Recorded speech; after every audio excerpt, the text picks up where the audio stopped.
এটা বেগুন, অনেকটা তালের মতো দেখতে। এটা আরও বড় সাইজের হয়, রংটাও হচ্ছে তালের মতো। এই বেগুনের নামটাও কিন্তু তাল বেগুন। এবং আপনারা দেখছেন খুব চমৎকার একটা বেগুন।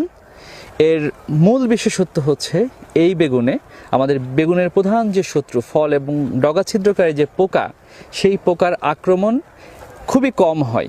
এবং আমরা জেনেছি যে কৃষক এই বেগুন চাষ করতে কোনো স্প্রেই করে না, কোনো বিষের ব্যবহারই করে না। তার মানে মোটামুটি অর্গানিকভাবে তৈরি হচ্ছে এই বেগুন, যেটা আমাদের এই সিলেটের মধ্যে সীমাবদ্ধ।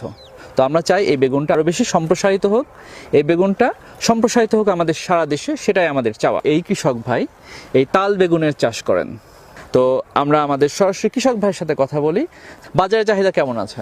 বাজারে তো চাহিদাও খুব বেশি ভালো, অনেক ভালো, চাহিদাও খুব বেশি। মানে যদি ওইটা বাজারে নিয়ে যাই, অন্যান্য বেগুন হয়তো কাস্টমার দেখতে পায় না, ওইটা দেখা মাত্রই কাস্টমার কিনে নেয়। আচ্ছা, এই যে আমরা বড় বেগুনের মাঠ দেখতে পাচ্ছি চারপাশে, সব কি আপনার জমি? এই সবগুলা আমার জমি না, তো আমার জমি আছে, এইগুলা আমার জমি, আর অন্যান্য কৃষক ভাইরা করেছে, তাই না? জি। আচ্ছা, এটা 1 কেজি হবে। 1 কেজি হবে, তাই না? একটা বেগুনের ওজন হচ্ছে 1 কেজি।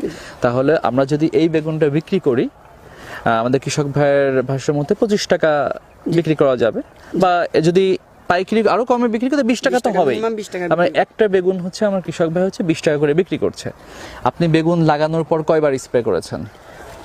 আমরা বেগুন লাগানোর পর কোনো স্প্রে করি নাই, এখন পর্যন্ত মাত্র একবার স্প্রে করা হয়েছে। কি জন্য করছিলেন? কি জন্য করছি, মানে যদি আমাদের কোনো ফুল আসার পর যদি কোনো পোকামাকড়ের আক্রমণ থাকে, তাহলে এর জন্যই মানে একবার স্প্রে করছি। আর খুব বেশি সম্ভবত কৃষক ভাইরা স্প্রে করে না।